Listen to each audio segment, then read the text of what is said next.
Yeah, so we had a heck of a weekend, right? Had that 9 a.m. Pacific game, second straight week. Body's finally adjusted to it, by the way. I had no problem. It felt like it was a 4 o'clock Pacific game. Had no problem with the early kickoff. But as we all know, Bloomington, of course, as we all predicted, was the epicenter of college football in week 9. College game day was there the week before. Big noon kickoff was there. But with game day, I mean, it is, I was told there's over 125 people on the crew of College Game Day. And I'm thinking, that's awesome because it's 125 jobs, but also, what does everybody do? Like, I know they have a lot to do, but we all know the talent. So the talent, those that are on air for College Game Day, majority of them were on campus on Friday. Pat McAfee hosted his show, College Game Day. There was a couple hits. And then we all went to practice. I went to the walkthrough of Indiana. Curt Cignetti and his team out there trying to remain undefeated. And as I'm watching, I see that legend, Nick Saban, just cruising, of course, with his blazer on, just like he always has it on. And he's sitting there and he's comfortable and he's confident and he's excited as my wife is playing music. Hopefully you didn't hear that here on this podcast, but if you did, that's all right. The flag has been thrown, but we'll be just fine. But to that point, Nick Saban was there. And I'm watching him and Coach Cignetti talk the whole time. Now, Coach Cignetti was on Nick Saban's very first staff, Jim, at Alabama. And year one was not great for them at Bama. And I think they won the national championship in year two, and away the legend goes. Well, you're always asking coaches who have ties to Nick Saban about what it's like, whether it was Dan Lanning or whether it was Lane Kiffin or Steve Sarkisian, and of course now Coach Cignetti in the advance of the game. And I see Reese Davis, who's been a good friend to us for years, for decades actually. Pete Thamel, same deal. But I'm like, I got to go up to Coach Saban. And I turned to Guy Haberman and Rhett Lewis and said, I'm going to go talk to him. They go, well, what's your icebreaker going to be? And I said, I don't know. I'm just going to ask him a football question. I'm going to go have a conversation, right? So there you go. And like, you know, I've met Coach before. I think I still have a voicemail saved from him from like a decade ago because I called him and be like, hey, can I do a documentary on your team?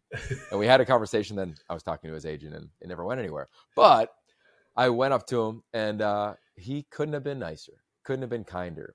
And he could have been more direct and to the point. So what did you ask him, Yogi? Well, I said, Coach, I work with the Elite 11, you know, the premier quarterback camp in the country. What would your advice be to quarterbacks coming out now, having to navigate the waters of NIL, the waters of the portal, which means that a lot of schools are taking college guys instead of high school guys, and then also social media and just all the things that come with it. It's why we wrote the book, 5-Star QB. It's why we have an award here called 5-Star Quarterback. It's why we send out 5-star advice. Like, we love QB here at Y Option. And we sat there for about 15 minutes and talked about that very position. He talked to me about the challenges, about how you want to make sure, and it's all things that you might imagine, but the people around that young man and that individual have their best intentions, and also being willing to strain through adversity. But it was a real cool conversation. He said it on air and he said it to me. I don't think he's a fan of where the game is right now, where it sits with a lack of legislation. Hopefully that's coming. I think it'll come, sounds like it'll be August, you know, late summer when true legislation comes and revenue sharing begins. But it was just kind of cool to talk to him. He shared some stories about Cignetti and their time together. And I said, what was it like? And he goes, well, in his drawl, like, that first year we were pretty bad. That second year, I think we won the national championship. Like he knew pretty clear how hard it is to build and rebuild. And he just had great respect for a guy that, you know, he used to oversee and coach. And I'd imagine he takes a ton of pride in that. So overall, it was cool. I did light up Guy Haberman. I do also want to give him the assist. As I'm there, Jim, I know I'm being long-winded, but I'm like 20 yards ahead of those guys. Guy and Rhett kind of hang back. And I'm having like a deep conversation. And it hits me in the head like, I might not be around Nick Saban having a one-on-one conversation in an empty field ever again in my life. So I thought about going behind my back like a volleyball player does and like saying like, snap a pic. But I don't. So I'm like, these guys got my back. Of course they're going to take a great photo.